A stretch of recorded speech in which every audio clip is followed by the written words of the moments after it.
سورۃ المدثر میں وَثِيَابَكَ فَطَهِّرْ، کہ اپنے کپڑوں کو، اپنے لباس کو پاک رکھو. ایک تو لباس کا پاک ہونا یہ ہے کہ اس میں کوئی نجاست نہ ہو، یہ تو ٹھیک ہے، اس سے نماز تو آپ کی ہو جائے گی. اور اگر آپ کپڑے پہنے ہوئے ہیں، آپ نے کام والے کپڑے، اور اس سے حمک یا بدبو آ رہی ہے، آپ کی نماز تو ہو جائے گی لیکن دوسرے کی نماز ڈسٹرب ہوگی. طہارت کا بنیادی مقصد یہ ہے کہ جب آپ مسجد میں جائیں نماز با جماعت پڑھنے کے لیے تو اس انداز سے جائیں، اس حالت میں جائیں کہ آپ نے لوگوں کے ساتھ نماز پڑھنی ہے تو آپ کا جسم پاک بھی ہو اور آپ کا جسم اور لباس ایسا ہو، یعنی اس قدر پاک اور صاف اور ستھرا ہو کہ دوسروں کو اس سے اذیت نہ ہو. نبی پاک صلی اللہ علیہ وسلم نے صحابہ کرام کو منع فرما دیا تھا کہ پیاز کھا کر مسجد میں مت آیا کرو. پیاز کھانے کے بعد جب انسان سانس لیتا ہے تو اس سے دوسرے کو اذیت ہوتی ہے. نبی پاک صلی اللہ علیہ وسلم نے یہاں تک فرمایا کہ جب تم مسجد میں پیاز کھا کے آتے ہو اور پھر سانس لیتے ہو تو اس سے تمہارے دائیں بائیں آگے پیچھے بیٹھنے والوں کو اذیت نہیں ہوتی، بلکہ مسجد میں موجود جو ملائکہ ہوتے ہیں تم انہیں بھی اذیت دیتے ہو. تو یہ پہلو بڑا اہم ہے کہ آپ عبادت گاہ میں آئیں، مسجد میں آئیں تو نہ صرف کپڑوں کی طہارت کا خیال رکھیں بلکہ کپڑوں کی خوشبو، اس کا بھی خاص خیال رکھنا چاہیے آپ کو. باقی کپڑے کس نوعیت کے ہوں، کس انداز سے سلے ہوئے ہوں، اسلام میں اس کی کوئی پابندی نہیں ہے. اچھا علامہ صاحب، اللہ جمیل و یحب الجمال، کہ اللہ خوبصورت ہے اور خوبصورتی کو پسند کرتا ہے. آپ یہ فرمائیے گا کہ یہ جو ہم خضاب لگاتے ہیں، یہ جو ہم اپنی داڑھی کو ترشواتے ہیں، یہ جو ہم صاف ستھرے نظر آتے ہیں، بالوں کو کٹواتے ہیں، ان کا کس حد تک ہماری طہارت کے ساتھ تعلق ہے؟ اور بعض لوگ جو ہیں وہ اپنے آپ کو بالکل چھوڑ دیتے ہیں کہ نہیں جی بس جیسے ہیں بس ٹھیک ہے، اللہ تعالیٰ نے جیسا پیدا کیا ہے ویسا ہی ٹھیک ہے. اس حوالے سے ہماری کچھ رہنمائی فرمائیے گا. بال ترشوانا، ناخن کاٹنا، مونچھوں کو پست رکھنا، داڑھی کو ترشوانا، یہ نبی پاک صلی اللہ علیہ وسلم کی سیرت طیبہ میں موجود ہیں. بلکہ آپ جب گھر میں ہوتے تھے، جہاد پر یا سفر پر نہیں ہوتے تھے، تو آپ جمعے کے دن اس کا بالخصوص اہتمام فرماتے تھے. جس طرح آپ نے کہا اللہ جمیل و یحب الجمال، کہ اللہ خوبصورت ہے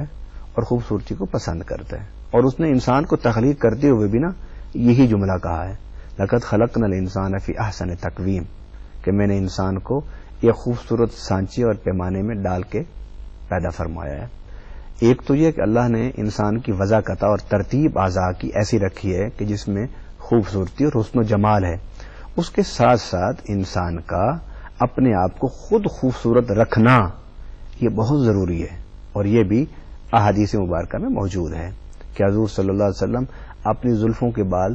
تراشتے تھے، اپنی داڑھی مبارک کے بال تراشتے تھے، اپنی مونچھوں کے بال تراشتے تھے، اپنے ناخن کو تراشتے تھے. اور اگر آپ نہ یہ تراشتے تو صحابیات اور صحابہ کے پاس حضور کے ناخن بال مبارک موجود تھے. ایک صحابیہ تھی، ان کے پاس حضور صلی اللہ علیہ وسلم کے سر اقدس کے بال مبارک تھے، زلفوں کے بال مبارک تھے. جب حکیم کسی بیمار کو لا علاج قرار دیتے کہ اس کا بخار اب نہیں اترے گا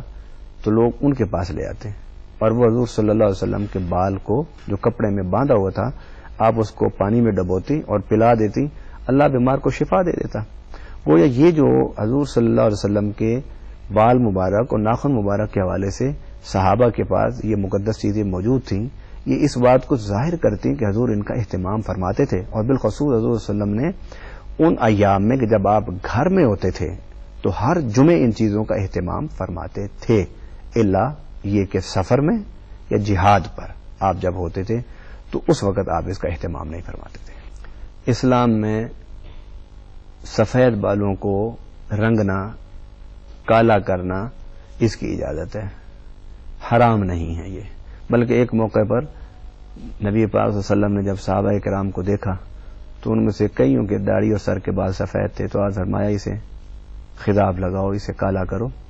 کیونکہ تم نے کل دشمن کے لشکر کے سامنے کھڑا ہونا ہے. تو وہ تم میں سے جب یہ سفید بال سب کے دیکھے گا تو وہ یہ سمجھے گا کہ سارے بوڑھے آ گئے، بلکہ حضور صلی اللہ علیہ وسلم نے اس موقع پر حکم دیا، یعنی ان مواقع پر تو بلا اختلاف خضاب کی اجازت ہے، اور ویسے بھی فقہائے کرام نے خضاب کی، بالوں کو کالا کرنے کی اجازت دی ہے، اسے حرام قرار نہیں دیا۔ بہت شکریہ علامہ صاحب۔ اس پروگرام میں ہماری یہ کوشش ہوتی ہے کہ ہم ان سوالات کے جوابات بھی آپ سے لیں جو ایک عام بندے کے ذہن میں آتے ہیں، اور آج کے اس پروگرام میں آپ نے بڑی تفصیل کے ساتھ ہمیں طہارت کے متعلق بتایا۔ آج کے اس پروگرام میں ہم ایک ای میل ضرور شامل کرنا چاہتے ہیں علامہ صاحب، اور ای میل ہم یہ شامل کرتے ہیں تاکہ ہمارے ان مہربانوں کی بھی رہنمائی ہو جو ہمیں ای میلز کے ذریعے یاد رکھتے ہیں۔ علامہ صاحب، یہ ای میل ہمیں بھجوایا ہے ارم ناز نے راولپنڈی سے، اور بڑا امپورٹنٹ ان کا سوال ہے۔ وہ فرماتی ہیں کہ شادی کے لیے لائف پارٹنر کی سلیکشن کے بارے میں اسلامی لحاظ سے کیا ارشادات ہیں۔ اس کے ساتھ ہی انہوں نے ایڈ کیا ہے کہ اسلام میں اپنی پسند کی شادی کا فرمایا گیا ہے، جبکہ بہت سے پیرنٹس اس بات کے خلاف ہوتے ہیں، تو ایسے حالات میں اولاد کو پیرنٹس کا حکم کیسے ایکسپٹ کرنا چاہیے؟ اور بھی ایک بڑا امپورٹنٹ اسی کے ساتھ انہوں نے سوال ایڈ کیا ہے کہ اسلامی سوسائٹی میں نظر یا نگاہ اٹھانا یا غیر محرم کے ساتھ گپ شپ یا بات کرنے کی پرمیشن نہیں دیتا، تو پھر لائف پارٹنر کو سلیکٹ کرتے وقت کوئی انسان کیسے جج کر سکتا ہے کہ میرا لائف پارٹنر کیسا ہوگا؟ اسلام میں پسند کی شادی کی اجازت ہے، بلکہ شادی ہی پسند کی ہونی چاہیے۔ اس کی وجہ یہ ہے کہ دو انسانوں نے رشتہ نکاح میں منسلک ہونا ہوتا ہے، اور یہ ایک ایگریمنٹ ہوتا ہے پوری زندگی گزارنے کا، اور اس ایگریمنٹ کے نتیجہ میں انسان نسل انسانی میں اضافہ اور اس کا بقا کا ذریعہ بنتا ہے۔ اگر دونوں ماں باپ ہی ایک دوسرے کے ذہن کو نہ سمجھ سکیں اور ایک دوسرے کے ساتھ ان کی قلبی وابستگی نہ ہو، تو نہ صرف ان کا گھر خراب ہوگا بلکہ آنے والے وقتوں میں ان کے ذریعے سے پیدا ہونے والی انسانی نسل وہ بھی ذہنی فرسٹریشن کا شکار ہوگی، اور ایسے ماں باپ اب آنے والی اولاد کو صحیح توجہ اور صحیح تربیت نہیں کر سکیں گے۔ اس حوالے سے حدیث مبارک میں ہے کہ نبی پاک صلی اللہ علیہ وسلم کے پاس ایک صحابی تھے، انہوں نے کہا یا رسول اللہ میں شادی کر رہا ہوں، تو آپ نے فرمایا جس سے شادی کر رہے ہو اس کو تم نے دیکھا ہے؟ انہوں نے کہا نہیں۔ میں جاؤ اسے دیکھو۔ پہلے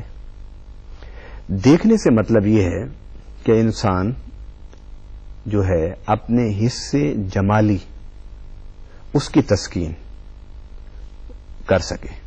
یہ ٹھیک ہے بات کہ ایک نظر میں، دو نظر میں، چار نظر میں انسان کے جسمانی خوبصورتی کو تو دیکھ اور پرکھ سکتا ہے، لیکن اس کا کردار، اس کی عادات، اس کی سیرت، اس کی خوبیاں، ان کی خامیاں، ان کا احاطہ ایک دو نظر میں ممکن نہیں ہے، اور ان چیزوں کے احاطے کے لیے آپ کو گھنٹوں بھی اگر دے دیا جائے وقت تو تب بھی کافی نہیں ہے۔ سیرت و کردار آپ ان کے ماں باپ سے، ایک دوسرے کے دوستوں سے، رشتہ داروں سے آپ معلوم کر سکتے ہیں، مگر شریعت نے یہ جو ایک نظر، یعنی ایک دفعہ ملاقات اس کو کہہ لیں، نظر کا مطلب ایک دفعہ ملاقات، ماں باپ اور بزرگوں کی موجودگی میں دونوں شادی کرنے والوں کی آپس میں ملاقات، اس کی اجازت اسلام نے اس لیے دی ہے کہ اس میں انسان یہ چیز ضرور